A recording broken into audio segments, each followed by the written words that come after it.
గురుభ్యో నమః. కార్తీక పురాణం 7వ రోజు పారాయణం 7వ అధ్యాయం గురించి తెలుసుకుందాం. ఓ జనక మహర్షి, కల్మషయుగ్నమైన కార్తీక మాసంలో పుష్పార్చన దీప విధానాలు చెబుతా విను. పుష్పార్చన ఫలదాన దీప విధి విశేషములు. ఈ కార్తీక మాసంలో కమలనాభుడైన శ్రీహరిని కమలాలతో పూజించడం వలన కమలంలో కూర్చునే లక్ష్మీదేవి ఆ భక్తుల ఇళ్లలో స్థిర నివాసం ఏర్పరచుకుంటుంది. తులసి దళాలతో కానీ, జాజి పువ్వులతో కానీ, మారేడు దళాలతో కానీ పూజించేవారు తిరిగి ఈ భూమిపై జన్మించరు. ఎవరైతే ఈ కార్తీక మాసంలో భక్తితో పండ్లు దానం చేస్తారో వారి పాపాలు సూర్యోదయానికి చీకట్లలా చెదిరిపోతాయి. ఉసిరి చెట్టు కింద విష్ణువుని ఉసిరికాయలతో పూజించే వారిని తిరిగి చూడటానికి యముడికి కూడా శక్తి చాలదు. కార్తీకంలో ఎవరైతే సాలగ్రామాన్ని తులసి దళాలతో పూజిస్తారో వారిని మించిన ధన్యులు ఎవ్వరూ ఉండరు అనడం అతిశయోక్తి కాదు. బ్రాహ్మణ సమేతుడై ఉసిరి చెట్టు ఉన్న తోటలో వనభోజనం చేసేవారి మహాపాతకాలు సైతం మట్టి కలిసిపోతాయి. బ్రాహ్మణ సమేతులై ఉసిరి చెట్టు కింద సాలగ్రామ భోజనం చేసేవాళ్ళు వైకుంఠాన్ని పొంది విష్ణువులా ఆనందిస్తారు. ఎవరైతే కార్తీక మాసంలో విష్ణువు ఆలయంలో మామిడాకుల తోరణం కడుతారో వాళ్ళు పరమ పదాన్ని పొందుతారు. పువ్వులతో కానీ, అరిట స్తంభాలతో కానీ మండపం కట్టిన వాళ్ళు వైకుంఠంలో విష్ణువు సామీప్యాన్ని పొందుతారు. ఒక్కసారైనా శ్రీహరికి సాష్టాంగ దండ ప్రణామం చేసేవాళ్ళు అశ్వమేధ పుణ్యం లబ్ధి పొందేవారు అవుతారు. విష్ణువుకి ఎదురుగా జప హోమ దేవతార్చనలు చేసేవాళ్ళు పితరులతో సహా వైకుంఠానికి వెళ్ళి సుఖిస్తారు.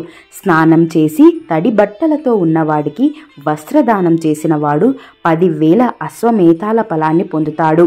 ఆలయ శిఖరంపై ధ్వజాహరణ చేసిన వారి పాపాలు గాలికి పుష్పము పరాగము వలె ఎగిరిపోతాయి.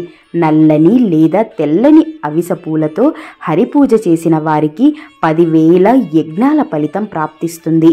కార్తీక మాసంలో ఏ స్త్రీ అయితే బృందావనంలో గోమయంతో అలికి పంచరంగులతోనూ శంఖపద్మ స్వస్తిక్ వంటి రంగవల్లులను తీరుస్తుందో ఆమె విష్ణువుకి ప్రియురాలు అవుతుంది.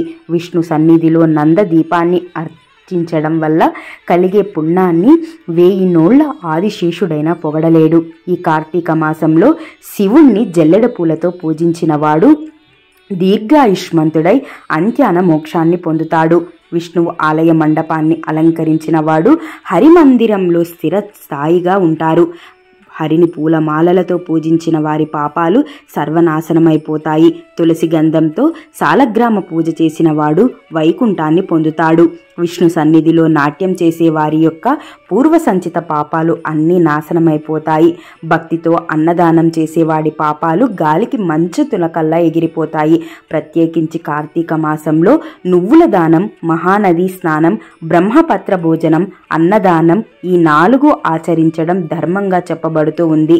స్నాన దానాలు ఆచరించిన వాడు పిసినారి అయి యథాశక్తిగా చేయనివాడు 100 జన్మల కుక్కగా పుట్టి చివరికి చండాల యోనిలో జన్మిస్తాడు.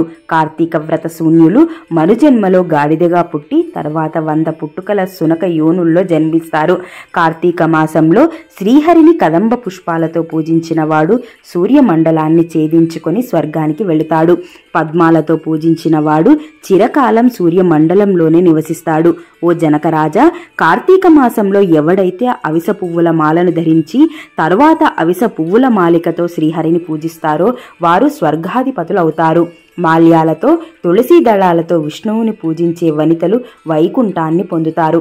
ఇంకొక సూక్ష్మాన్ని చెబుతా విను. అశక్తులైన వాళ్ళు కార్తీక భానువారేతి స్నానకర్మ సమాచరేత్ మాస స్నానేన యత్పుణ్యం తత్పుణ్యం లభతే నృపః ఆద్యేతి మే మధ్య మే చ దినేయ స్నానమాచరేత్ మాస స్నాన ఫలం తేన లభతే నాత్ర సంశయః.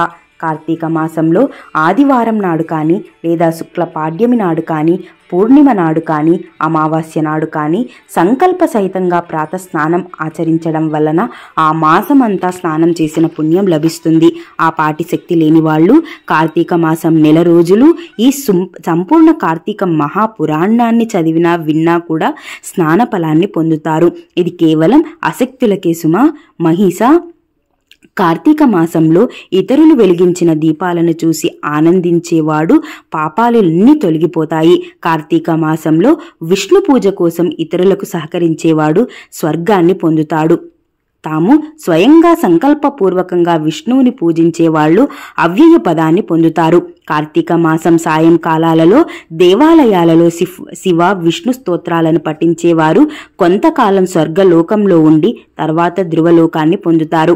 ఇలా ఈ కార్తీక మాసంలో ఎవడైతే హరిహరులను స్మరించకుండా ఉంటాడో వాడు 7 జన్మల పాటు నక్కగా పుడతాడు అనడంలో ఎలాంటి సందేహం లేదు.